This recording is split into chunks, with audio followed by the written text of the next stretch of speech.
오늘 은혜 받으실 말씀은 에베소서입니다. 에베소서 1장 1절. 여러분 1장 1절 시리즈 세 번째 시간입니다. 아니에요. 사실은 시리즈를 한 거 아니고 하다 보니까 이렇게 된 거예요. 에베소서 1장 1절입니다.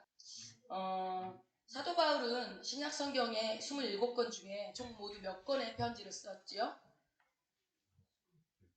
아니 갑자기 정연아, 사도 바울 선생님이 몇 권 쓰셨니 편지? 아유 죄송합니다. 13권. 자, 13권을 쓰셨는데요. 13권의 서신서 중에 서신서 안에는 독특하고 다 권마다 독특하고 깊은 진리를 내포하고 있는 서신서들이 많이 있죠. 근데 대부분 다 예수 그리스도의 복음과 구원에 관련된 내용들입니다.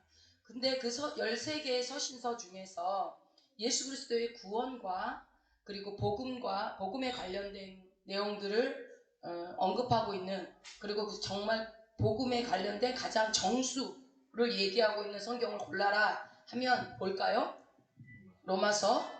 로마서와 아마 에베소서일 겁니다. 그렇죠. 로마서와 에베소서.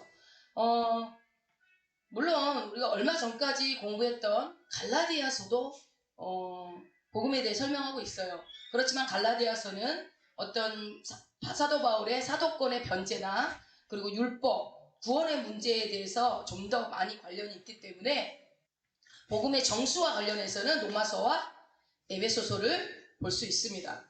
그러니까 그 정도는 여러분이 그냥 상식적으로 알고 있으면 좋을 것 같아요. 좀 조금 더 설명을 해드릴게요. 그런데 이 두 권이 예수 그리스도의 구원과 복음에 접근하는 방식이나 설명 방식이 같아야 달라요? 여러분 로마서 읽어보셨고 에베소서 읽어보셨으니까 기억하실 거 아니에요. 복음에 대한, 구원에 대한 얘기들이 접근하는 방식이 달라요. 자, 로마서는 어떻게 접근합니까? 로마서는 인간의 처절하고 처참한 죄로부터, 누가요? 죄로부터 시작해서 구원에 이르는 방식으로 설명을 합니다. 그러나 에베소서는 어떻게 해요? 하나님의 영광과 주권과 그 영원한 하나님의 예정으로 시작을 해서 구원에 이르는 것으로. 여러분이 성경을 그동안 헛읽으셨습니다. 자, 근데 저도 그래요. 학교에서 공부를 하면 읽고 오라고 그래요. 읽을 때 그냥 읽었는데 공부하고 읽으면 더 이해가 쏙쏙 돼요. 그러니까 여러분이 이렇게 또 들으시면 좀 더 이해가 되겠죠. 그러나 그러니까 어쨌든 로마서는 죄로부터 출발해서 구원으로 가는 거라고 한다면 에베소서는 어떻게 한다고요? 하나님의 놀라운 계획과 구원 계획, 예정 이런 것으로부터 해서 어디로요? 구원을 죄로 위에서부터 시작해서 구원에 이르는 거, 밑에서부터 출발해서 위로 올라가는 게 로마서, 이렇게 되는 거죠. 그러니까 오늘 여러분 우리가 성경을 공부할 때 로마서만 복음의 진수야, 그러니까 로마서만 읽어야 돼, 이렇게 하면 안 되는 거예요. 그러니까 우리가 예수 그리스도의 복음의 정수, 구원에 대한 얘기들을 정확하게 보려면 로마서만 보면 돼야 안 돼요. 안 되는 거예요. 그러니까 로마서하고 에베소서를 같이 봐야 되는 거예요. 그래야 두 권을 조화롭게 살피는 것이 훨씬 정확하게 볼 수 있습니다. 오늘 우리가 살펴보려는 것은 에베소서입니다. 에베소서를 우리가 2년 넘게 공부를 했죠. 그렇지만 다 잊었습니다. 그래서 우리는 늘 새롭습니다. 그래서 오늘 저는 편안하게 여러분들한테 얘기할 거니까 처음 듣는 것처럼 들으시면 됩니다. 자, 에베소서를 우리가 좀 더 정확하고 바르게 이해하려면 어떻게 해야 되냐면 먼저 몇 가지 기본적인 지식이 있어야 돼요, 여러분이. 그러니까 에베소서 그냥 무조건 읽지 말고 기본적인 지식을 바탕으로 해서 읽으면 훨씬 더 이해가 쉽겠죠. 그 한 가지 뭐냐면 사도 바울이 언제 썼냐, 이 에베소서를 어디에서 썼냐, 그죠? 어떤 상황 가운데서 썼느냐. 여러분 이거 중요해요, 안 중요해요? 엄청 중요하죠. 그거를 알고 원독자가 누군지, 이거를 읽는 사람들이 누군지를 알아야. 우리가 히브리서가 배경이 뭐였었다고요? 네로 왕자의 박해의 배경을 염두에 두고 읽어야 히브리서가 풀린단 말이에요. 히브리서는 레위기를 알아야 또 풀린다고요. 그러니까 이게 성경이 여러분들이 보실 때 배경이 어떠한 배경 가운데 언제 쓰여졌는지를 알고 읽어야 엉뚱한 해석이 나오지 않습니다. 자, 에베소서에는 바울이 언제 썼는지, 어떤 상황에 썼는지 우리가 보자고요. 사도행전에 의하면 바울이 전도 여행을 시작한 게 언제죠? AD 46년경에 전도 여행을 시작합니다. AD 46년경에 시작을 하는데 1차, 2차, 3차에 걸쳐서 총 기간이 몇 년 정도 되죠? 10년 정도의 전도 여행의 기간을 갖습니다. 그리고 이 마지막 세 번째 전도 여행을 마치고 어디로 돌아오죠? 예루살렘으로 돌아옵니다. 예루살렘으로 돌아오니까 뭐예요? 사도들한테 보고를 하기 위해서 이제 돌아오죠. 오니까 어때요? 예루살렘을 방문했더니 그때 유대인들이 어떻게 해요? 바울이 오자마자 거짓 누명을 씌워요. 거짓 누명. 무슨 누명을 씌우죠? 이방인을 어디로 데리고 들어갔다고? 성전에 데리고 들어갔다고 누명을 써요. 그러나 우리가 사도행전을 읽어보면 정확하게 나와요. 이거는 진짜예요? 가짜예요? 아니에요. 데리고 들어간 적이 없습니다. 거짓 누명을 씌워서 사도 바울을 예루살렘에 보고하러 온 사도 바울을 바로 어디다 집어넣어요? 예루살렘 감옥에다가 집어넣습니다. 거기서 며칠 있죠? 네, 이틀이나 3일 정도 머뭅니다. 거기 있을 때에 그러니까 바울이 로만 시민권을 가지고 있다는 것을 그때 이제 얘기를 하죠. 그러면서 이제 풀어주려고 하니까 야, 로마 시민권을 가진 나를 감히 재판도 없이 그냥 막 이런 식으로 잡아 죽이려고 하냐? 나는 어떻게 하겠다? 나는 안 되겠다. 황소하겠다. 뭐 이런 식으로 하니까 그 당시에 로마의 총독으로 파견되었던 누구야? 베스도인가요? 벨릭스가 있는 어디로 갔죠? 가이샤라로 묶여가지고 갑니다. 죄인으로 호송이 돼서. 여러분 처음 듣는 얘기는 아니죠? 갑니다. 그래가지고 가이샤라에 가가지고 거기에 감옥에 투옥이 돼요. 몇 년 동안? 그렇죠. 2년 동안 투옥이 됩니다. 그러면서 벨릭스하고 누구죠? 베스도한테 앞에서 계속 설교를 하고 변호를 합니다. 얘기를 해요. 그런데 사도 바울에게 혐의가 있다 없다? 없다는 것을 총독들이 알아요. 이 사람은 혐의 없네 해서 풀어주려고 그러죠. 그러니까 바울이 어떻게 해요? 야, 나는 가이사한테 가서 항소하고 하겠다. 그래서 어떻게 하겠다? 로마로 가겠다. 그래가지고 거기서 또 바울은 로마행 배를 타게 됩니다. 그래서 로마로 가요. 끌려와요. 로마에 가가지고 또 몇 년 동안 또 투옥이 되죠? 2년 동안 또 추억이 됩니다. 황제에게 상소하기 위해서. 그렇게 압송이 돼서 무려 2년 동안을 또 로마에서 머무르게 돼요. 그때 기록한 책이 뭐다? 오늘 읽은 에베소서. 이 에베소서가 그러니까 언제 쓰여졌냐면 로마에 투옥이 돼서 잡혀있을 때 그때 쓴 게 이 에베소서예요. 그러니까 바울이 이 에베소서를 언제 기록했냐면 10년의 전도여행을 다 마친 후에라는 거예요. 여러분 오늘날에도 이제 전도여행을 가면 우리 이제 서정이가 7월에 가요. 전도여행 필리핀으로 2주 동안 갑니다. 그런데 이제 본인은 이제 한 번도 안 가봤으니까 어떨지 이제 그러겠지만 가면 어때요? 개고생이죠. 물론 개고생이죠. 그러나 주님을 또 사랑하는 마음 때문에 그 개고생이 또 굉장히 은혜로 또 옵니다. 어쨌든 요즘에는 길도 잘 돼 있고 교통도 잘 돼 있고 먹을 것도 풍부하고 그러기 때문에 선교여행을 가는 게 내 집에서 못 잔다는 그 불편함 말고는 그래도 견딜만 합니다. 그런데 사도 바울 당시에는요. 길이 어땠어요? 길이 별로 좋지 않았죠. 물론 로마가 정복한 도시는 제일 먼저 길부터 뚫었기 때문에 반듯반듯한 길들이 있긴 있었어요. 그러나 사도 바울이 다녔던 대부분의 전도여행의 길은 험난하게 짝이 없었고 당시에 배로 이동수단으로 옮겨 다닐 때 먹을 거를 본인들이 챙겨가야 했어요. 지금은 뭐 배에서 다 팔고 기차에서 팔고 하지만 먹을 것도 챙겨야 되고 잠자리는요. 방이 있었어요? 없었어요. 그래서 텐트 메이커를 했던 이유 중에 하나가 그런 것들 텐트를 갖고 다니는 거예요. 집을 갖고 다니는 거예요. 그래서 배 위에다 갑판 위에다 텐트를 치고 잠을 자는 그런 환경 속에서 바울이 전도여행을 했다고요. 얼마나 말만 들어도 열악하잖아요. 말만 들어도 힘들어요. 그래서 저도 뭐 인도네시아 잠깐 갔다 왔는데도 갔다 오니까 피곤해 쩔더라고요. 너무 힘들더라고요.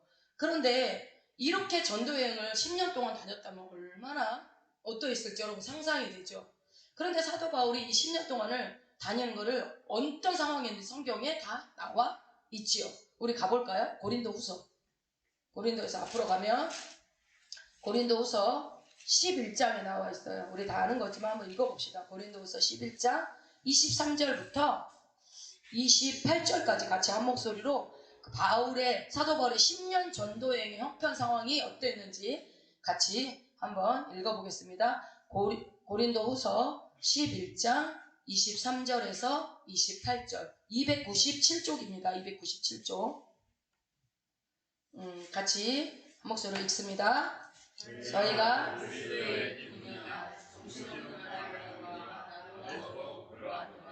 내가 죽음을 먼저 지켜가고 목에 다치기도 더 많이 하고 매도 소심하고 여러 번 죽을 뻔하였으니 24절 유대인들에게 40에 하나 감한매를 5번 맞았으며 3번 태장으로 맞고 1번 돌에 맞고 3번 파손하는데 일주야를 기품해서 지냈으며 여러 번 여행에 강의 위험과 강도의 위험과 동족의 위험과 이방인의 위험과 시내의 위험과 광야의 위험과 바다의 위험과 거짓 형제 중의 위험을 당하고 또 수고하며 애쓰고 여러 번 자지 못하고 줄이며 목마르고 여러 번 굶고 춥고 헐벗었노라. 이외의 일은 고사하고 오히려 날마다 내 속에 눌리는 일이 있으니 곧 모든 교회를 위하여 여러분, 아멘. 이런 모든 전도여행을 마치고 이거 읽어보시겠지만 뭐 읽기도 힘들어. 이런 전도여행을 마치고 사도 바울 가운데 어떤 소원이 있을까요? 여러분 이런 상황을 마치고 나면 좀 쉬고 싶다 이런 생각 들지 않을까요? 그죠? 뭐 분명히 얼마나 쉬고 싶었겠어요. 그러나 이 세 번의 전도여행 무려 10년이라는 시간에 걸쳐서 전도여행을 마치고 예루살렘에 돌아왔을 때 기다리는 거 그의 대가는 뭐였어요? 감옥행, 누명, 감옥에 갇히는 거예요. 사실과는 상관없는 아주 부끄러운 누명을 씌워가지고 감옥에 갇히는 거예요. 여러분 사도 바울의 심정이 어땠을 것 같아요? 여러분 그냥 성경을 쭉 읽지 말고 그 속으로 들어가서 사도 바울의 심정이 어땠을까 한번 생각을 해보자고요.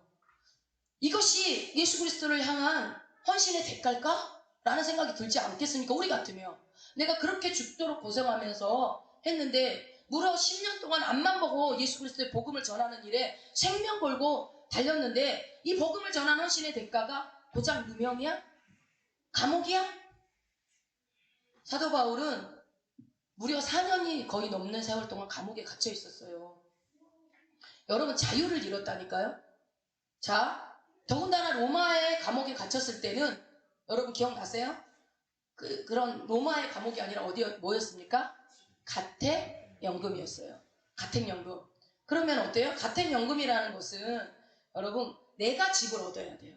집을 얻어서 주어서 월세 내주는 게 아니야. 내가 집을 얻어서 재정도 내가 내야 돼요. 거기서 생활하는 모든 거를 내가 어딜 나갈 수 있어요, 없어요? 가택연금이라는 거 집에서 못 나가는 거예요. 자유가 없어요. 그리고 내가 재정에 대한 압박을 담당을 해야 돼요. 그러니까 누가 돈 갖다 주지 않으면 가택연금도 할 수가 없는 상황. 그러면은 또 어떤 징계가 올지 모르는 상황인 거죠. 이게 다가 아니에요. 감옥에 갇혀있는 동안에 사도 바울에게 추잡한 소문들이 또 들려옵니다. 어떤 소문들이 들려오죠? 재정을 횡령했다는 둥, 그리고 10년 동안 개척했던 수많은 교회 소식들이 들려오는데 좋은 소식이 있었어요, 없었어요? 없었어요. 자기가 목숨 걸고 세우는 그런 개척했던 교회들의 소식이 들려오는 교회가 서로 죽도록 싸우네, 서로 갈라져요, 서로 미워해요, 서로 지잘났다고 떠들어요, 나눠져요, 바울파니, 개박파니, 그리스도파니, 파장이 갈라져요, 음란해요, 교주교사들이 와가지고 다른 복음을 전해요. 막 이런 소식들이 들려오는데 어느 것 하나 바울한테 위로가 되는 소식이 없는 거예요. 사도 바울이 10년 전도여행을 마치고 4년의 투옥 기간 동안에 들려오는 소문이 바로 이랬다고요. 어느 것 하나 위로되지 않는 소식들이었어요. 더군다나 이 방금 우리가 읽었지만 고린도후서 11장 읽으니까 극심한 피로. 여러분 이 정도면 사람 죽어야 돼요. 매로 맞았어요. 극심한 피로감이 몰려왔을 거고 어딘가는 부러져서 쩔뚝거렸을 거고 제대로 된 게 없었을 것 같아요. 찢긴 상처를 제대로 치료나 했을까요? 아마도 제대로 치료 못해서 막 물러지고 고름 있고 막 그런 것들도 있을 거예요. 그래서 그런 상태에서 감옥에 갇혔다고요. 몸은 만신창이가 된 상태에서 그때 그런 상황 속에서 이 에베소서를 지금 쓰고 있습니다. 여러분 에베소서 읽을 때 어떤 심정으로 읽어야 되실지 아시겠죠? 근데 여러분 에베소서 읽어봐요. 그런 상황일 거라고 상상이 됩니까? 상상이 안 돼요. 여러분 만일에 여러분이 사도 바울이라면 그런 상황 가운데서 편지를 보냈다면 그 편지의 첫 마디를 어떻게 하실까요? 여러분 첫 마디 뭐라고 쓰실래요? 오늘 읽은 게 바로 에베소서 1장 1절에 그 첫 마디예요. 그러니까 사도 바울은요 지금 편안한 상황도 아니고 모든 사역에 대한 하나님께 어떤 영광의 보답을 충분히 받은 상태에서 이 편지를 편안하게 쓰고 있는 것이 아니라 누가 봐도 처참한 상황, 누가 봐도 혀를 끌끌끌끌 차는 상황, 그런 어느 것 하나 감사할 수 없는 상황, 그런 상황 가운데서 이 에베소서를 기록하고 있다고요. 지금까지 여러분 들은 내용을 생각하시면서 우리가 아까는 그냥 쓱 읽었는데 1장 1절 2절 한번 다시 한번 읽어보자고요. 에베소서 1장 1절 2절 읽습니다. 그리스도 예수의 사도된 바울은 에베소에 있는 성도들과 그리스도 예수 안에 신실한 자들에게 편지하노니 하나님 우리 아버지와 주 예수 그리스도로 조차 은혜와 평강이 너희에게 있을지어다. 아멘. 여러분 잘 보세요. 하나님의 뜻으로 말미암아 그리스도 예수의 사도된 바울은이라고 시작을 해요. 사도 바울은요 항상 시작할 때 뭘로 시작해요? 하나님으로 시작해요. 나로부터 시작한 적이 없어요. 바울은요 항상 하나님의 뜻으로부터 출발합니다. 바울은요 항상 그의 모든 생각 하나님의 주권으로부터 생각을 해요. 시작합니다. 내 문제, 내 필요, 내 원함, 내 기도 제목, 내 요구 그런 것으로부터 시작하지 않아요. 사도 바울은요 항상 모든 것이 하나님부터 시작하고 있어요. 확인해 볼까요? 한번 찾아봅시다. 주일에 우리가 봤던 고린도전서 1장 1절 앞으로 가서 고린도전서 1장 1절 그래서 여러분 1장 1절이 굉장히 중요하다니까요. 1장 1절 한번 읽어봅시다. 하나님의 뜻을 따라 그리스도 예수의 산으로 성전의 수호자들. 네, 하나님의 뜻을 따라라고 시작을 했죠. 고린도 후서 1장 1절 읽습니다. 하나님의 뜻으로 말미암아 그리스도 예수의 사도된 바울과 거기까지 봅니다. 그 다음에 갈라디아서 1장 1절 읽습니다. 사람들에게서 난 것도 아니요 사람들로 말미암은 것도 아니요 오직 예수 그리스도와 및 죽은 자 가운데서 그리스도를 살리신 하나님 아버지로 말미암아 사도된 바울은. 아멘. 여러분 이렇게 사도 바울의 서신서를 보니 사도 바울의 생각은 항상 어디부터 시작했다고요? 하나님으로부터 시작했어요. 그의 모든 서신이 그의 모든 생각이 다 그의 모든 삶이 하나님의 뜻과 하나님의 주권으로부터 시작했다는 것을 우리는 알 수가 있어요. 그런데 이뿐 아니라 사도 바울을 향해서 쏟아지는 수많은 질문들이 있었단 말이에요. 그런데 그 질문에 대한 답도 역시 사도 바울은 뭐예요? 그 답이 하나님인 거예요. 사도 바울 당신은 왜 그렇게 합니까? 당신은 왜 거기로 갑니까? 왜 거기를 굳이 가려고 합니까? 할 때마다 여러분 사도행전 혹시 기억나세요? 모든 사람들 그래요. 예루살렘 가지 마세요. 거기 가면은 결박이 있고 사람들의 조롱이 있고 당신이 묶이는 걸 내가 환상으로 봤어요. 당신 죽습니다. 가지 마세요. 막 환상을 보고서 막 성도들이 막 말려요. 절대로 가지 말라고 그래요. 하면서 수많은 사람들이 사도 바울을 막지요. 그때 바울의 대답을 한번 볼까요? 사도행전 20장. 사도행전 20장 23절 24절 한번 읽어봅시다. 사도행전 20장 23절 24절 오직 성령이 각성에서 내게 증거하여 결박과 환난이 나를 기다린다 하시나 나의 달려갈 길과 주 예수께 받은 사명 곧 하나님의 은혜의 복음 증거하는 일을 마치려면은 사람들이 왜 그래요? 하는 질문에도 사도 바울은 대답이 하나님 때문입니다 라고 지금 얘기를 하는 거예요.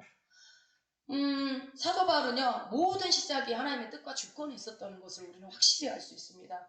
시작뿐 아니라 수많은 질문에도 그리고 비난에도 그 모든 답도 누구라고요? 하나님. 근데 시작과 질문만 그리스도였을까요? 하나님이었을까요? 아니요. 사도 바울의 삶의 중심은 다 언제나 예수 그리스도였어요. 사도 바울의 이유도 언제나 예수 그리스도였어요. 왜 그래야 합니까, 여러분? 사도 바울이 왜 그랬죠? 왜 그래야 하죠? 왜 우리가 이것을 하지 말아야 합니까? 왜 우리가 이 사람을 용서해야 합니까? 왜 그 사람을 사랑해야 합니까? 왜 이것을 집착해야 합니까? 왜 이것을 하지 말아야 합니까? 이것을 왜 중단해야 합니까? 이 모든 질문에 사도 바울은 항상 하나님이었다고요. 그러면 여러분은 이런 질문이 생기지 않나요? 이런 처참한 환경에서 사도 바울은 어떻게 흔들리지 않을 수 있었을까? 그죠? 이 질문이 이제 버떡 들어야죠. 여러분이 이제 앞으로 에베소서 읽을 때마다 야, 감옥에서 이렇게 썼다고? 막 이 생각이 들면은 막 쫙 말씀이 와닿겠죠? 여러분, 물론 우리도 고난을 당하죠. 여러분들 뭐 힘들어요. 힘든 순간들 많죠. 질병 때문에 고통당할 수도 있고, 그리고 재정 때문에, 관계 때문에 여러분들 우리 어려움을 많이 당합니다. 그러나 여러분, 그 누구도 사도 바울만큼은 아닌 것 같아요. 그렇지 않아요? 여러분, 사도 바울보다 더 힘든 상황에 처해 본 적 있으세요? 사도 바울은 너무너무 처참했잖아요. 억울했고, 누명 썼고, 배고팠고, 더위에, 추위에, 배 파손 위기에. 여러분, 돌도 맞았어. 여러분, 돌 한 대만 맞아도 여러분 기분 나쁘잖아요. 어디서 뭐가 하나 떨어져도 기분 나쁜데 돌로 맞았다니까요. 그래서 죽었잖아요. 죽었다가 다시 살아났죠. 갈라디아 교회 세울 때. 예. 여러분, 40에 한 번 감한 매가 몇 번 맞았다고 나오죠. 예. 이게 무슨 뜻인지 아세요? 40에 한 번 감한 매, 39대 왜 맞았다는 거. 이 말은 다른 말로 사형선고예요. 사형선고. 왜 그러냐면요, 40에 한 번 가면 39대 매를 맞으면요, 사람이 어떻게 돼요? 죽어요. 100% 죽어요. 100%. 20대가 넘어가면 죽어요. 그러면은 39대까지 감옥 맞고 죽어요. 여러분, 조선시대에 우리 막 그 뭐지, 뭐 이렇게 엉성말이 해가지고 막 곤장도 그렇게까지 많이 안 때린대요. 죽어요. 그러니까 죽지 않게 하려고 하면 때리는 거야. 그런 법으로 조선시대에서 정해졌다고 그러더라고요. 근데 어쨌든 그걸 만약에 그거를 40에 하나 감한 매를 맞고도 살았다면 그건 뭐예요? 그건 너는 하나님 뜻이다. 이런 뜻이라는 거예요. 근데 바울은 죽지 않았어요. 왜? 사명이 끝나지 않으면 하나님 데리고 가지 않거든요. 3번이나 태장으로 맞았어요. 그죠? 배가 파손됐어요. 동족의 위협, 이방인의 위협. 우리 아까 읽었잖아요. 뭐 위협. 그러면서 또 뭐라고 그래, 사람들이. 너 사도 맞아? 너 그거 가짜 아니야? 네가 예수 만난 거 맞아? 진짜 예수님이 너 사도로 세운 거 맞아? 그 정체성에 대한 비난.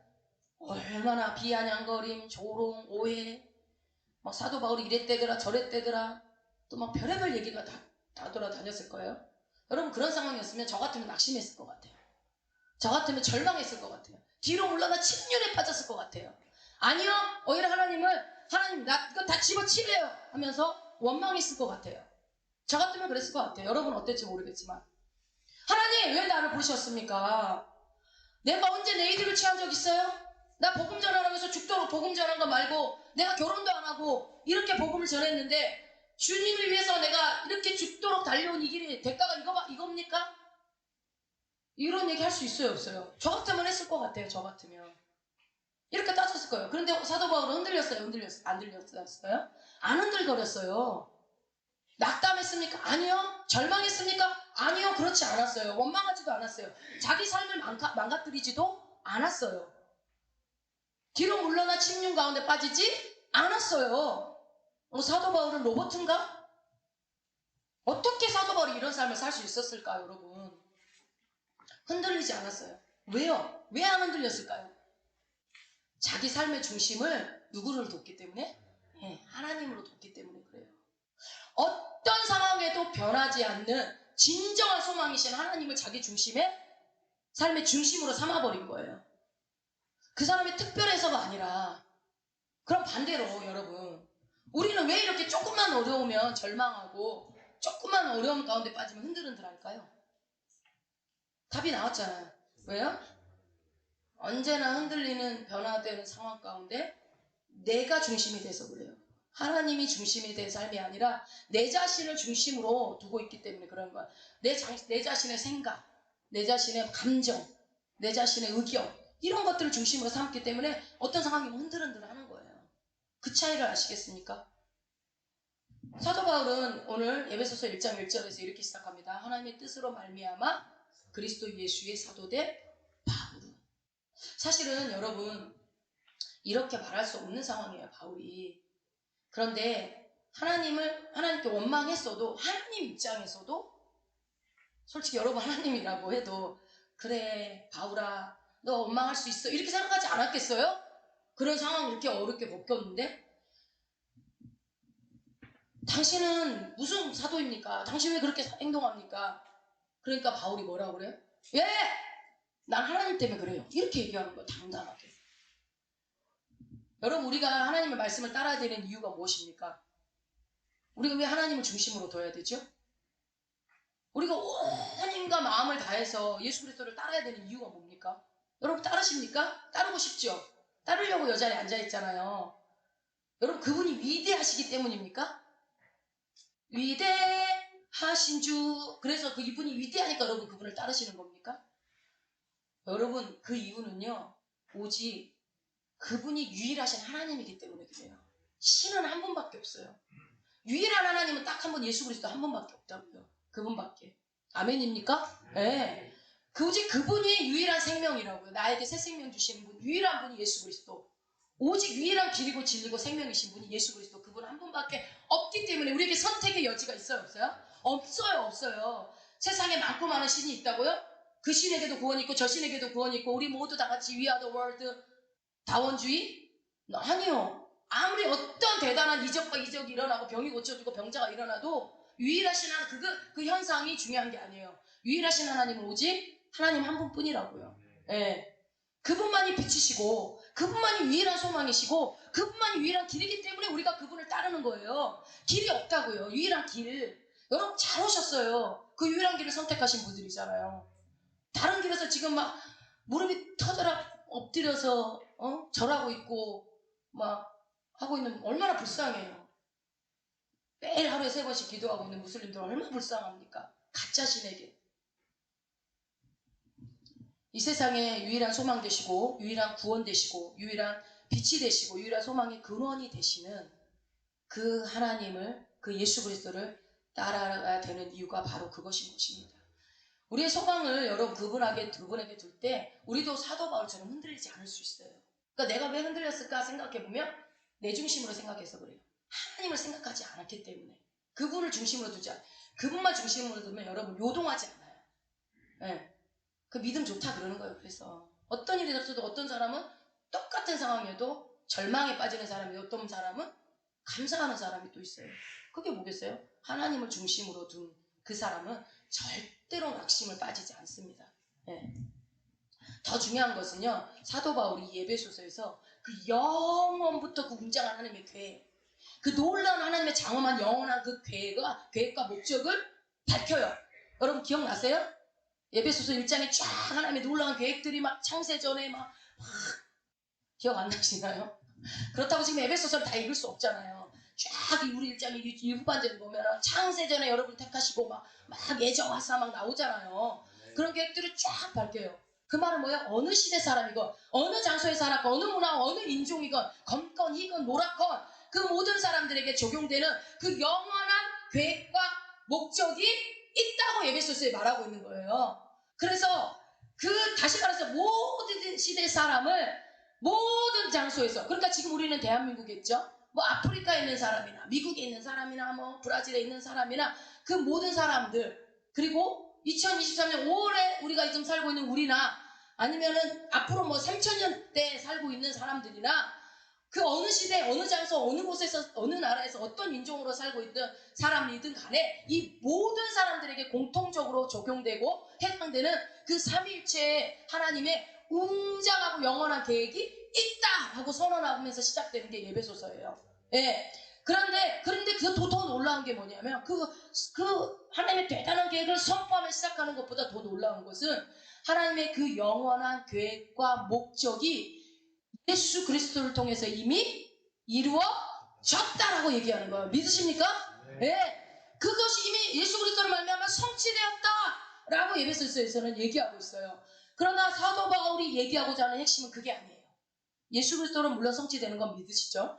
그 예수 그리스도를 통해서 성취된 그 하나님의 영원한 목적과 계획이 이 땅에서도 이루어지기를 원하는 거예요. 이 땅에 다 이루어지기를 원하는데 그 하나님께서는 그 일을 누가 어디에 맡긴다고요?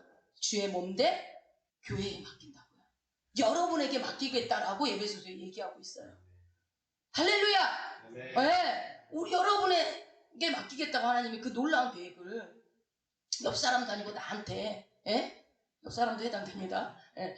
여러분 기억하세요. 이미 예수를 통해서 삼일째 하나님의 그 놀라운 웅장하고 영원한 그 모든 인류를 향한 계획들은 이미 성취됐어요. 예, 성취됐는데 그래서 이제 중요한 거는 하나님의 그 계획이 이 땅에서 이루어져야 되는 거예요. 그 계획을 이뤄갈 거예요. 근데 사실 인간이 안 하면 하나님은 청사를 들어서도 하셔요.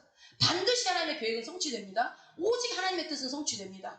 그래서 이 세상은 주님의 오심으로 망해요. 핵으로 망하는 것도 아니고 뭐 어떤 걸로 망하는 게 아니고 뭐 자연으로 망하는 게 아니라 주님이 오셔야 끝나요. 성경이 그렇게 예언되었죠. 그래서 주님이 오시게 될 텐데 그런데 주님이 그 오시기까지 하나님 그 놀라운 계획을 이 땅 가운데서 이루어가실 때 누구를 사용하기를 원하신다고요?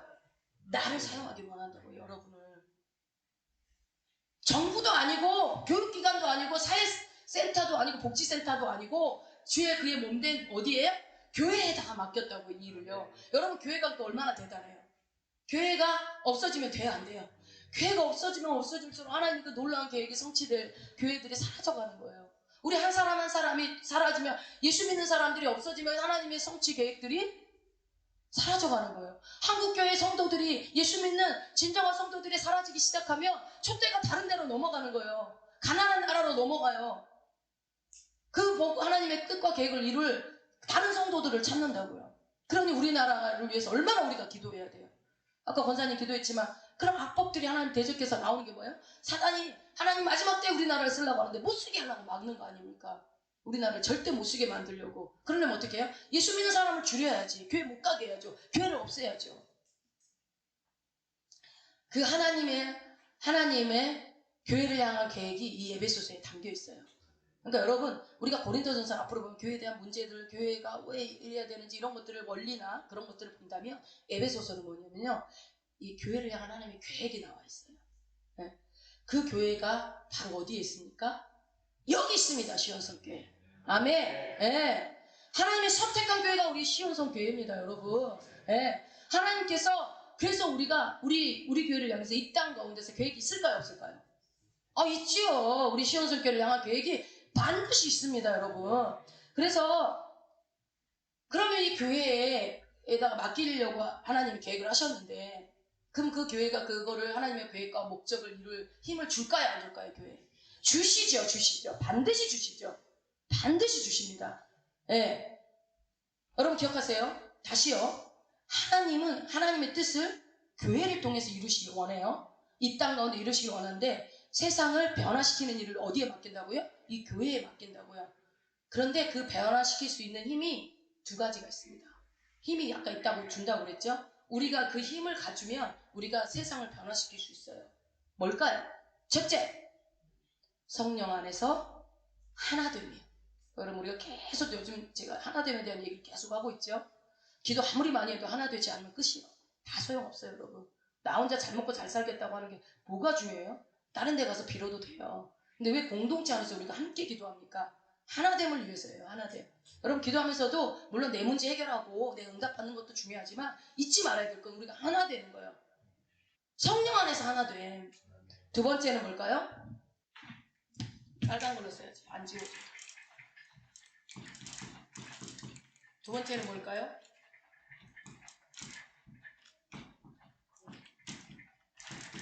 뭐예요? 안 보여요? 성령 안에서 하나됨과 뭐라고요? 거룩함. 이 두 가지 힘이 교회에게 우리 교회에게 필요합니다.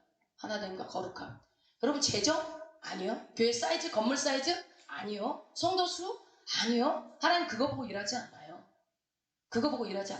성도 수가 많다고 해서 교회를 많이 하나님 일 많이 할 것 같으세요? 아니요. 재정이 많다고 해서 하나님 일을 많이 할 것 같습니까? 아니요. 교회 일은 재정으로 되는 게 아니에요. 사이즈로 되는 게 아니라고요. 교회 힘은 어디서 나온다고요? 성령 안에서의 하나됨과 이 두 가지에 대해서 우리가 교회의 힘이 나와요. 저 교회 대단하다. 하나 됐구나. 저 교회 대단하다. 거룩하구나. 이 말이에요. 근데 세상은 그렇게 말하죠. 크다 그럼 대단하다. 부자다. 아니요. 여러분 그런데 우리가 조심해야 될 게 이 하나됨이에요. 하나됨. 이 하나됨. 여러분 이 하나됨이라는 거 신약 성경 전체에 두 군데서 나옵니다. 에베소서, 로마서. 그러니까 이게 뭐야? 통일된 통일되게 하려 함이라. 에베소서에 막 2번씩 나옵니다. 하늘에 있는 것이나 땅에 있는 것이나 다 그리스도 안에서 통일되게 하려 함이라. 네. 여러분, 사실 그리스도인에게 가장 큰 약점이 사실 이게 하나됨이에요. 약점. 여러분, 부부가 하나 되기 진짜 힘들잖아요. 부부가 하나 안 되는데 교회 안에서 하나 되기 쉽냐고요. 아니, 어렵죠. 쉽지 않죠. 하나 돼야 돼. 그럼 무조건 그거 껌뻑 죽어. 하나 된다는 말에. 그러나 여러분 착각하지 마세요. 이 세상에는요, 거짓된 하나됨이 있어요. 거짓된 하나됨. 그러니까 하나 되면 여러분, 제가 주일날도 말씀드렸던 것 같아요. 똑같은 옷 입고 유니폼 입고 뭐 머리 스타일 똑같이 하고 하나 됩시다 구호로 외친다고 해서 하나 되는 게 아니라고요. 우리 합하다라고 얘기했던 거 기억나시죠? 네. 그래서 그거는 유치하잖아요. 그게 통일이 아니잖아요. 그거는 아주 성경에서 말하는 하나 되는 거는 전혀 다른 것입니다. 우리가 똑같은 옷을 입었다고 다 하나 되는 게 아니잖아요. 네. 성경에서 여러분 불과 3일 전이니까 기억나십니까? 이 합하다는 게 뭐였었는지 기억나세요? 마가복음에서 찾았던 기억나세요? 그물을 깊다. 원래 상태로 돌아가다. 회복하다. 그래서 그리스도의 몸으로 머리를 중심으로 몸이 원상태로 회복되는 것을 하나 된다라는 얘기를 했어요. 3일이면 잊어버리는구나. 우리의 기억력은 3일이군요. 예. 그러니까 고린도에서 전서에서도 그렇게 하나됨에 대한 교회를 얘기할 때 얘기하는 것이 지금 바울이 계속 얘기하는 거예요. 하나 돼야 된다. 하나 돼야 된다. 성령 안에서 하나 되는 거예요. 성령 안에서. 그런 유니폼이 아니라. 그리고 뭐라고요? 거룩해야 된다고요. 거룩함. 그 순결하고 거룩함. 여러분 마태복음에서 요한계시록까지 이 27권의 신약 성경에 성공이라는 단어가 나오나요? 신약 성경에 성공이라는 단어 본 사람? 안 나오죠. 안 나오죠. 단 한 번도 나오지 않습니다. 성공이라는 단어가. 그 말은 교회는 성공하도록 부름받지 않았다는 얘기예요. 큰 교회, 예를 들어서 우리 목사님 20년 전에 시온성교회를 개척을 했는데 지금 교회가 예를 들어서 막 2층, 3층 빌딩으로 했다면 와, 이 목사님 성공했네. 그렇게 말하면 틀린 말이라고요. 그게 성공한 게 아니라고요. 성공으로 부름받지 않았다는 거예요. 그렇다고 부흥하지 않는 거, 부흥되는 게 잘못됐다는 얘기가 아니라. 그래서 교회는요, 여러분 성공을 목적으로 두는 순간 반드시 타락합니다.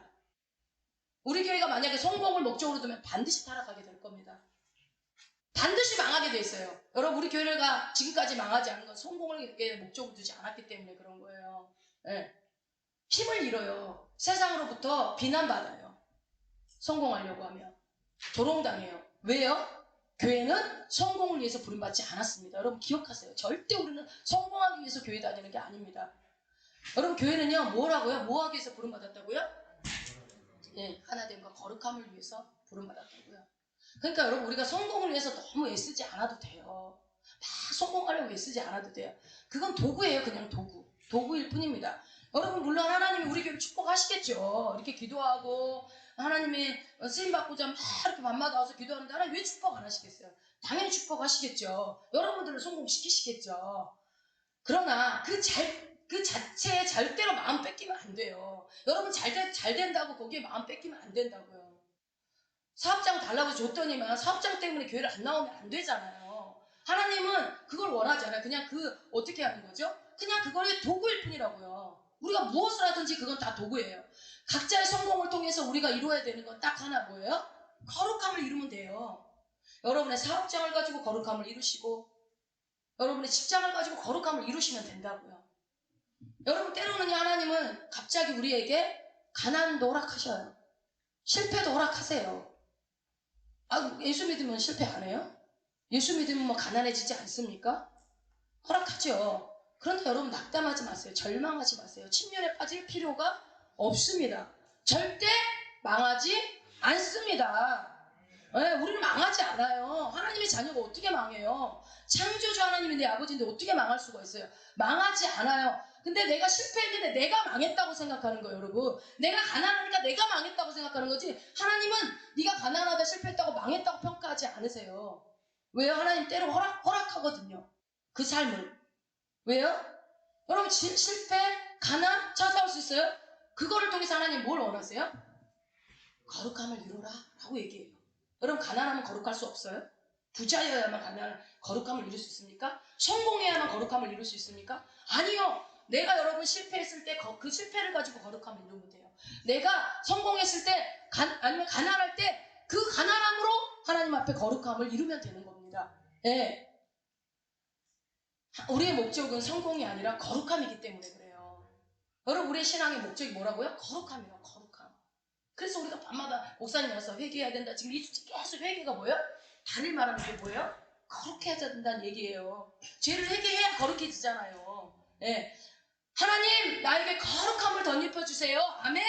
예. 여러분, 이 기도를 해야 되는 거예요. 그 내가 거룩해지려면은 사람이 거룩해질 수 있어요, 없어요? 그때 우리가 얘기할 때 했잖아요. 부정과 정결과 거룩과 있을 때 우리가 정결해지려고 해도 그 순간뿐이고, 거룩은 우리 안에 있는 속성이 아니기 때문에 가질 수 없어요. 그러나 뭐 하라고요? 거룩하신 그분을 내 안에 가져버리면 내가 거룩해진다고 했잖아요. 예수 그리스도, 거룩하신 예수 그리스도를 내 삶의 중심으로 둬버리면 내가 거룩해지는 거예요. 근데 우리가 계속 얘기하는 게 뭐예요? 그 중심을, 거룩하신 예수 그리스도를 내 삶의 중심으로 두지 않고 내 중심으로 하든가 내 죄, 정욕, 내 의, 내 열심, 내 수고, 이런 것들, 내 모든 종욕적인 것들을 내 안에 둬버리니까 내 안에 거룩함이 사라지죠. 죄만 또아리 들고 앉아있는 거예요. 죄가 견고한 성을 이루고 있는 거예요. 그거 회개하는 거 아닙니까? 그거 토해내면 어떻게 돼요? 그 자리에 거룩하신 예수 그리스도를 여러분 모셔드리면 내가 거룩한 사람이 되는 겁니다. 그러니까 어떻게 해요? 하나님, 나에게 거룩함을 덧입혀 주세요 라는 말은, 돌려 말하면 하나님, 내 죄를 회개할 수 있는 힘을 주시고 내가 예수 그리스도로 말미암아 주님 앞에 거룩해지기를 원합니다 라는 기도를 하는 것입니다. 여러분, 이 세상은요, 교회에 관심이 되게 많아요. 교회. 그래서요, 기대가 많아요. 뭐 교회 다니는 사람이 그래요, 이렇게 말해요. 그 말은 뭔 말이에요? 교회 다니는 사람은 그러면 안 된다는 걸 내포하고 있는 거죠. 되게 웃겨. 지그들은 교회도 안 나오면서. 왜 그럴까요? 교회 다니면 뭔가 착하고, 교회 다니면 뭔가 이기적이지 않고 뭐 이런 거라는 기대감이 있나 봐요. 그래서 때로는 심지어 교회 요구하죠. 교회가 이래야지 말이야, 세상에 말이야, 봉사를 해야지, 이런 식으로. 그래서 우리는 교회가 세상의 소리를 주의 깊게 들어야 되는 것도 맞아요. 네. 그러나 반드시 기억해야 될 사실 한 가지가 뭐냐면, 여러분, 교회는 이 세상의 부름을 받지 않았어요. 세상이 교회를 부르지 않았다고요. 여러분, 교회는요, 이 세상의 필요를 채우기 위해서 존재하는 게 아니에요. 그래서 여러분, 우리가 코로나 때 그렇게 하는 거 맞춰줘야지. 예, 맞춰줘야 될 것도 있어요. 우리가 법도 맞춰야 되고 하지만, 우린 누구의 부름을 받았어요? 하나님의 부름을 받은 존재이기 때문에 우린 예배하는 존재이기 때문에 예배를 포기하면 돼요, 안 돼요? 그 차이예요. 코로나 때 살아남았냐 못 살아남았냐는, 하나님, 우리 교회가 하나님의 부름 받은 교회냐 세상의 부름을 받은 교회냐, 이거를 잊어버리면요, 야, 세상 사람 요구에 맞춰줘서 적당히 조율하고 해가지고 그래야 우리 교회가 길게 가지. 여러분, 그렇게 조율했던 교회가 길게 갔어요? 지금 다 성도들 다 떨어져 나가가지고 교회가 어려움을 당하잖아요. 그러나 코로나 기간 동안에 부흥회 교회가 있어요, 없어요? 있어요. 예배 쉬쉬하고 예배 드렸던 교회들 다 부흥했어요, 여러분. 어떻게 똑같은 상황인데 이렇게 다를 수가 있어요? 세상으로 부름받지 않았다고요. 세상의 부름을 우리는 받지 않았다고. 여러분, 그건 뭐예요? 여러분들이, 그러니까 이렇게 쓰임 받았던 분들, 그러니까 윤 목사님이나 뭐 대단하게 뭐 했던 목회자분들, 리더분들 얘기 들어보면, 저희 학교의 그 목사님도 그러는데, 군대 가가지고 주일날 예배 못 드리게 하잖아요. 군대 가면 일하라고 뭐 땅 파라고 시키고 뭐 시키는다고요, 훈련하라고. 그런데 그분들이 공통적으로 그 말을 하더라고요. 나는 군대로 부름받기 이전에 하나님 앞에 부름받은 사람이다. 나는 예배자다. 그래서 나는 죽더라도 예배 드리면서 죽어야 된다고. 다 예배 드리다 그렇게 다들 처맞고, 여기 저 학교의 목사님도 그때 너무 많이 맞아가지고 예배 드리다가 맞아서 신장이 고장이 나고 지금도 고통당하고 있어요. 이 목사님도 그러잖아요. 물속에다 담가버렸다고 그러고, 막 얼음장 같은 물에다. 그게 왜 그러는 거야? 그 유명한 박혁 전도사님도 그랬더라고요. 군대에서 자기는 그래서 아니래요. 나는 하나님께 부름받은 사람이기 때문에 나는 주일날 예배 안 드리는 거 있을 수 없다. 하나님이 쓰신 사람은 그게 다르더라고요. 보니까 여러분, 기본이 잘 돼 있더라고. 기본이 잘 돼 있어. 그러니까 내가 예배 못 드리게 해서 참아서 죽으면 나는 순교가 되는 거예요. 그 정도의 믿음을 갖고 있어야 하나님 그렇게 쓰나 봐요. 정말 그거부터 벌써 범접할 수 없다라는 생각이 들지만, 여러분, 그렇다고 그 사람은 뭐 특별히 뭐 눈이 뭐 세 개입니까? 우리와 똑같은 성정을 가진 사람인데, 여러분, 그래서 우리가 교회 세상의 필요를 채우기 위해서, 세상의 요구를 들어주기 위해서 존재하는 것은 아니에요. 오직 교회를 부르신 분은 누구라고요? 하나님이시라고요. 교회를 의도하시고 부르시고 이 땅에 세우신 분은 오직 우리 하나님이십니다. 그러므로 교회가 정말로 교회다워질 때는 세상에 반응할 때가, 세상의 요구에 반응할 때가 아니고 교회를 부르시고 의도하시고 이 땅에 세우신 하나님의 음성에 귀를 기울일 때, 그때 그 부르심을 따라갈 때 가장 교회다운 거예요. 그러니까 언제나 목사님 그 얘기 하시잖아요. 하나님께 묻고 해라. 묻고 한다. 하나님이 할까요 말까요? 할까요 말까요? 왜 그래요? 하나님의 의도에 부르심에 맞게 교회가 가야 되니까. 내 의견이 중요하지 않은 거예요. 내가 목사 몇 년 차가 중요한 게 아닌 거예요. 중요한 건 뭐예요? 이 교회를 세우신 하나님의 의도고 하나님의 부르심이 중요한 겁니다. 그러니까 그분의 뜻만 성취돼야지요. 그러나 여러분 기억하십시오. 하나님은 우리에게 뭐라고 말씀하냐면 너희는 세상에 들어가 뭐가 되라고 그래요? 빛과 소금이 되라고 그래요. 그래서 우리는 반드시 세상에 들어가서 빛과 소금의 역할들을 감당해야 됩니다. 그것은 세상이 요구하기 때문이 아니에요. 뭐예요? 하나님이 이 땅에 교회를 세우시고 의도하신 목적이 그거기 때문에 그래요. 그러니까 우리가 교회가 그렇게 해야, 세상 가운데 나가서 그렇게 빛과 소금의 역할들을 감당해야 교회다워진다고요. 그래서 아무리 작다 할지라도 이 세상에 영향을 주게 되는 거예요. 세상을 바꾸기 시작해요. 우리가 그렇게 할 때. 그러나 거룩함이나 이 하나됨에 관심이 없고 성공과 재정과 다른 것에 관심이 있을 때 교회는 힘을 발휘하지 못합니다. 겉으로 보기엔 발휘하는 것처럼 보이죠? 아니요. 여러분, 그런 사례가 엄청나게 많아요. 여러분들은 잘 모르겠지만 그렇게 해서 무너진 교회들이 너무너무 많다고요. 여러분 꼭 기억합시다. 우리 교회를 의도하시고 부르시고 이것에 세우신 분이 누구라고요? 하나님이라고요. 우리 시온성교 여기 세우신 분이 이옥수 목사님이 아니고 하나님이시라고요. 그렇다고 우리 목사님이 뭐 열정과 뭐를 무시하는 게 아닙니다. 네, 하나님이 세우셨다고요. 그래서 우리 교회를, 그러므로 저와 여러분이요, 뭐를 해야 되냐면 목숨 걸고 그분의 뜻을 발견해야 돼요. 우리 시온성교를 향한 계획이 무엇인가? 나를 이 교회에 붙인 이유가 무엇인가? 그걸 머리맡 대고 회의한다고 되나요? 아니요. 회의로 되는 게 아닙니다. 오직 뭘로 돼요? 기도로 되는 거예요. 오직 기도로. 그러니까 우리 교회가 기도하는 교회인 게 얼마나 감사한지 몰라요. 하나님의 뜻대로 가고 있다는 겁니다. 여러분, 우리가 무릎을 꿇을 때요, 주님이 일어나서 일하기 시작해요.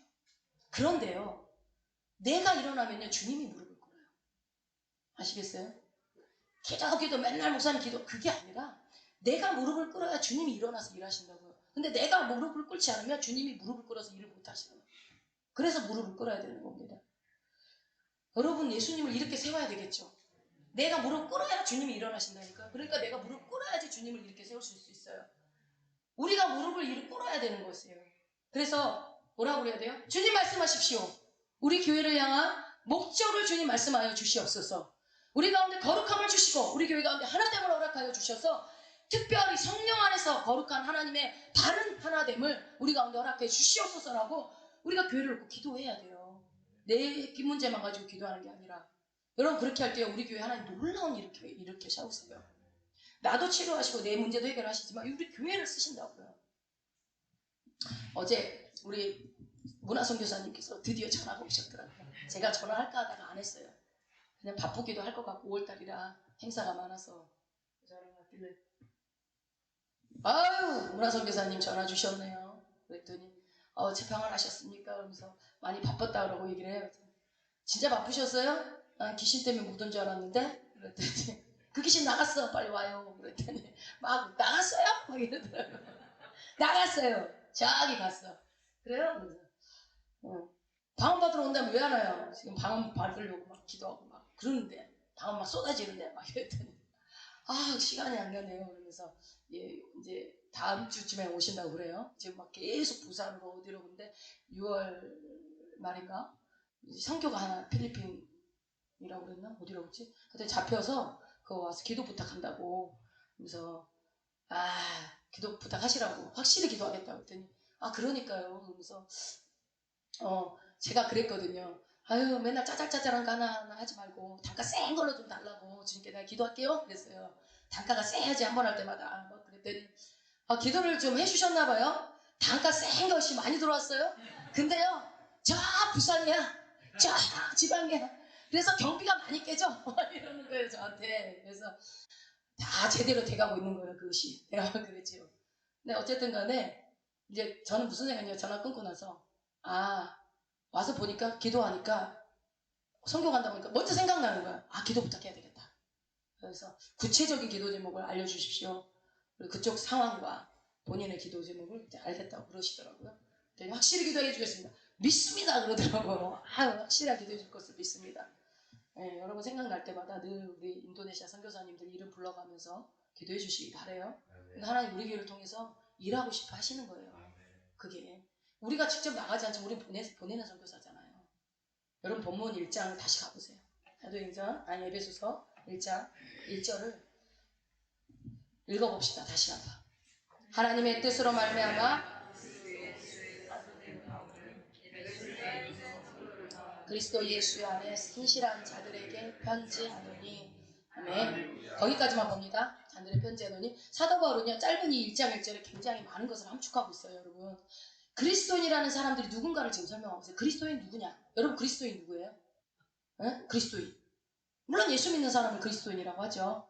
사도 바울은요 1장 1절에서 우리 같은 그리스도인들을 그 정체성을 두 가지를 지금 얘기하고 있어요.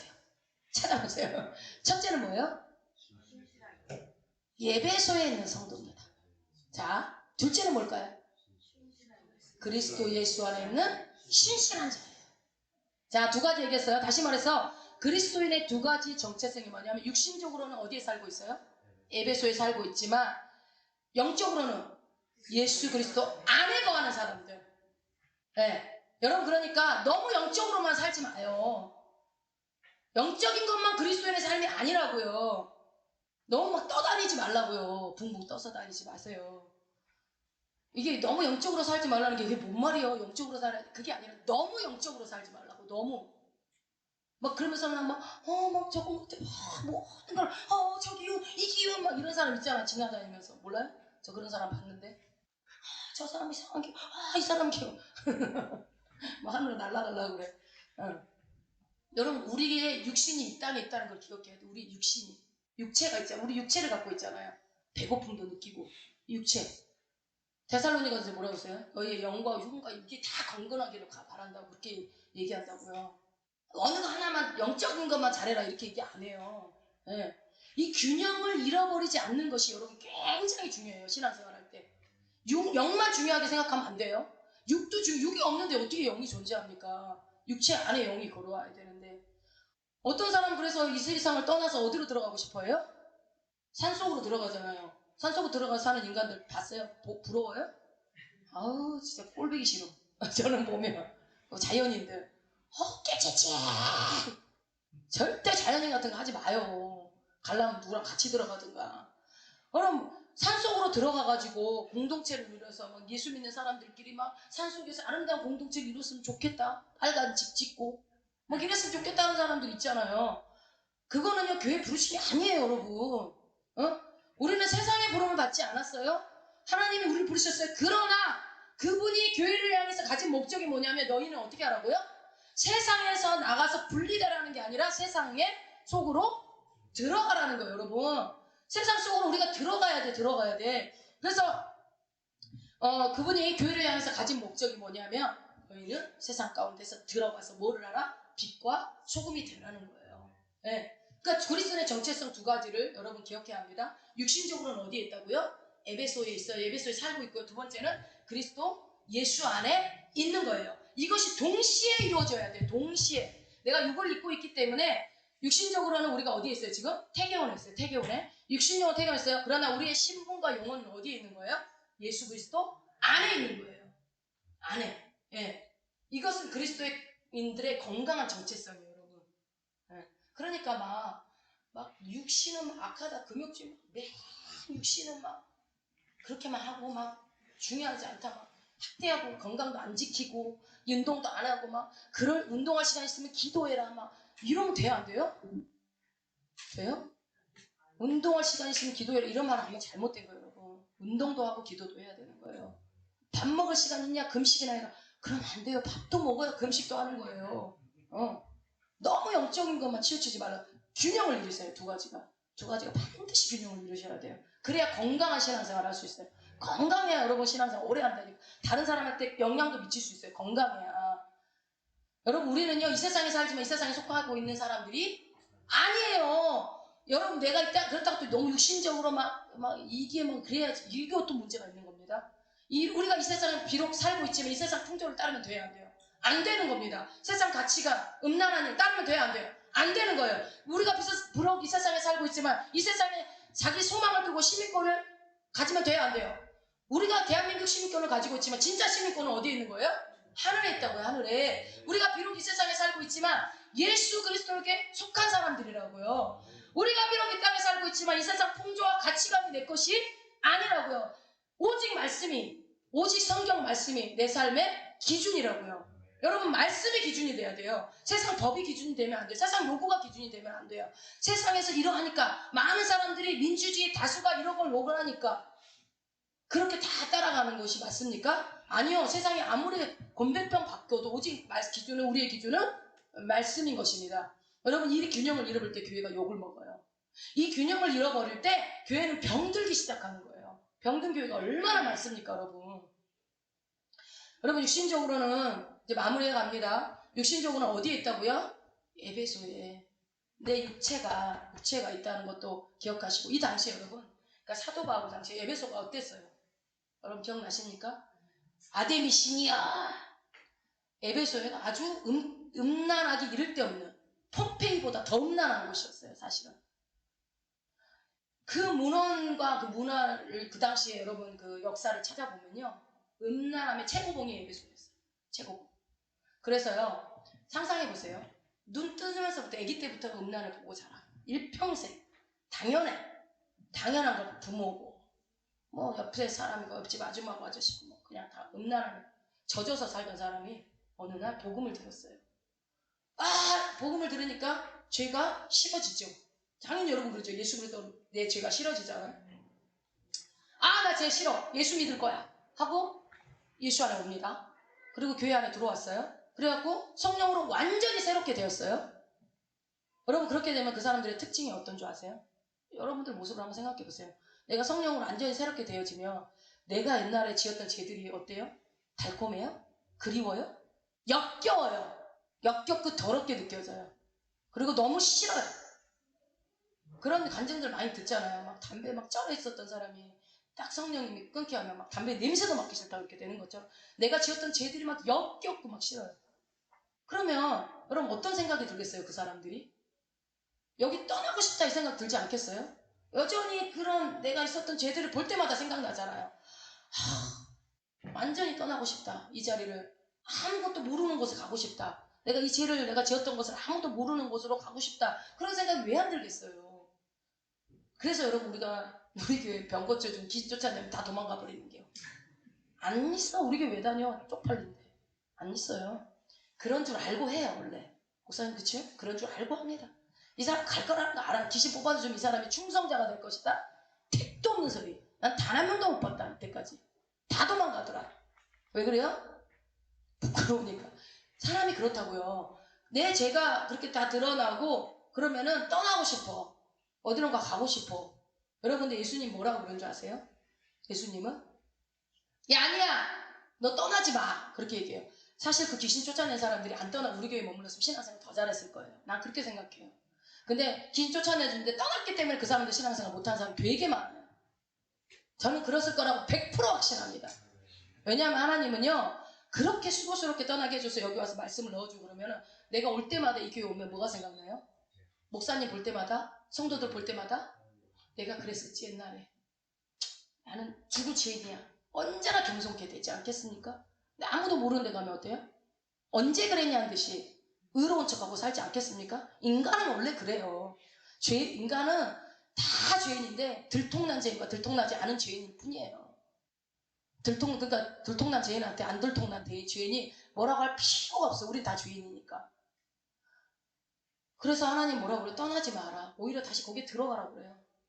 그러니까 우리가 막 기침하고 토해내고 막 저 사람 뭐가 저렇게 많아서 소리 지르고 토해내고 맨날 며칠 저러냐.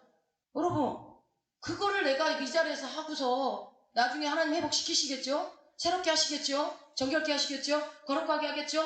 그러면 어떻게 해요? 그곳에서 내가 충성자가 되면 하나님 나를 기가 막히게 쓰시는 거예요. 그게 신실한 그리스도인인 거예요. 그 자리에서 네가 신실하게 한다고 하면 그럼 뭐 내가 이랬다고 해서 부끄러우니까 가야겠다고 가버리면요 그 사람 하나님 안 써요. 박은경에서 떠날 생각 하지도 말아. 하나님 여기서 쓰실 거예요. 크게 쓰실 거예요. 여러분 이 세상에도 평안과 기쁨이 많이 있죠. 네, 많이 있죠. 근데 박은경사가 그런 게 아니라 저도 그랬어요. 저도 막 많이 했어요. 목사님 막 치료하실 때 막 엄청 많이 막 저도 그랬어요. 그리고 뭐 그걸로 끝나 지금은 안 그러나 지금도 막 내가 그래요. 우리는 뭐 죽을 때까지 하는 거지 뭐. 근데 얼마나 감사해요. 옆에 사람도 토하고 저 사람도 토하고 저 사람도 다 하니까 괜찮아. 우리 다 죄인이에요. 그것 때문에 주눅도 필요도 없어요. 하나님 인연이 죄인입니다. 그럼 전염도 죄인이야. 전염도 죄인이고 다 죄인이니까 그러니까 걱정 안 해도 돼. 그냥 나 욕도 해도 돼. 그냥 뭐 해도 돼요. 뭐 어때 하나님 앞에서 하는 욕인데 뒤에 어디 가서 뭐 사람 앞에서 하는 건 안 되지만 하나님 앞에서 하는 거 뭔 욕도 다 돼요. 부끄러워할 필요가 없어요. 근데 여러분 사도 바울이 13서신 가운데 데살로니가 전서를 제외하고 12개의 서신에서 동일하게 말하고 있는 게 뭐냐면요. 은혜와 평강이 교회에 있기를 원한다라는 인사를 해요. 우리가 아까 2절에서 본 것처럼. 은혜와 평강. 그 은혜와 평강의 근원이 그리고 어디로부터라고 얘기하냐면요. 하나님 아버지와 주 예수 그리스도로부터라고 밝히고 있어요. 네. 그러므로 여러분 하나님 아버지와 주 예수 그리스도 외에 다른 곳에서 우리가 기쁨을 찾으면 안 돼요. 여러분 막 맛있는 음식 먹으면서 행복해하는 유튜버들 많죠. 그거 다 어때고 좀 맛없으면 이제 화가 나지. 꼭 맛있는 것만 막 찾아다녀. 좋은 명품 입으면서 행복하다. 좋은 여행지 가서 행복하다. 그걸로만 기쁨을 찾죠. 그 사람 나중에 결국은요 우울증 와요. 그럼 더 이상의 좋은 게 없으면. 여러분 사람을 타락시킨다니까요. 세상 예수 그리스도로부터 오지 않는 기쁨은요 다 사람을 타락시켜요. 사람을 부끄럽게 만들어요. 여러분 그것을 내 자녀들에게 권할 수 있어요? 그 기쁨을? 권할 수 없어요. 절대로 그런 걸 탐닉하면 안 돼요. 뭔 영상 보면서 좋아하고 막 기뻐하고 즐거워하고 난 이럴 때 제일 좋더라. 그 사람 의심해 봐야 돼. 타락하기 굉장히 쉽습니다. 여러분 우리가 가끔 막 지치고 이럴 때 먼저 찾는 게 뭔지 봐봐. 내가 힘들고 지치고 쉬고 싶을 때 제일 먼저 찾는 게 뭔지. 찬양 듣는 건지 말씀 읽는 건지 말씀 듣는 건지 아니면은 뭐 TV 보는 건지 노래 듣는 건지 세상 노래 듣는 건지 아니면은 막 음란한 거 보는 건지 아니면 뭐 이렇게 만화 웹툰 보는 건지 아니면은 뭐 영화 보는 건지 그거 보면 알아. 그 사람이 뭘로 기쁨을 탐닉하는지. 여러분 타락할 가능성이 충만합니다. 주님 거 아닌 거로부터 여러분이 기쁨을 찾으면 어떤 분은 말씀 들으면서 술 한잔 하면서 말씀을 들어요. 말씀 들으면서 시원하게 맥주 먹으면서 말씀 듣는데 그것도 그분이 이제 말씀 전하신 거더라고요. 기도하는데 여러분 혹시 말씀 들으면서 맥주 드시면서 말씀 들으십니까? 제가 기도하는데 하나님 조명하셔가지고 그런다고 말씀 너무 잘 들으면 시원하게 먹으면서 무엇으로부터 기쁨을 탐닉하는지 여러분 자신 한번 말하지 말고 속으로 생각해 보세요. 그런데요 여러분 우리에게 하나님이 기쁨을 주기 원해요. 여러분에게 진짜 기쁨 주기 원하거든요. 그리고 은혜도 주기 원해요. 평강 주기를 원해요. 우리에게 정말 진정으로 필요한 기쁨과 은혜와 평안함은요. 어디서부터 온다고요? 우리 주 예수 그리스도로부터만 옵니다. 답을 알려드렸어요. 우울하고 슬프고 그러면 어디 가야 돼요? 예수님 부르면 돼요. 예수님. 그분이 우리에게 주기를 원하는데 세상에 줄 수도 없고 세상이 알 수도 없는 기쁨, 세상이 줄 수도 없고 세상이 알 수도 없는 평강, 그거 주신다고요. 그래서 여러분에게 주시기 원하시기 때문에 여러분들이 구하면 줘요 안 줘요? 줘요. 구하는 자에게 줘요. 구하세요 여러분. 그러면 다른 거 구하지 말고 주님의 얼굴을 구하면 된다고요. 다윗처럼 주의 얼굴을 구하면 돼요. 여러분 우리 같이 몸부림치고 나갑시다. 여러분 지금도 열심히 애쓰고 기도하고 있지만 조금 더 하나님 앞에 진실하게 정직하게 조금 더 주님 앞에 무릎을 진실하게 꿇고 나아갈 때 주께서 우리의 진실한 마음을 보시고 내 중심을 보시고 우리의 삶에 부어주시기 시작해요. 여러분 지금 이렇게 기도하는 게 헛것이 아니에요. 반드시 하나님은요 부어주시는 게 있어요. 내 자녀에게 부어주시고요. 내 환경에 부어주시고요. 주님 우리 교회 가운데 부어주시고 삶 가운데 부어주십니다. 여러분 역대하 14장 6절에 보면 여호와께서 아사에게 평안을 주셨으므로 그 땅이 평안하여 여러에 싸움이 없은지라 라는 구절이 있어요. 여러분 평안을 누가 줘요? 주님이 주시는 거예요.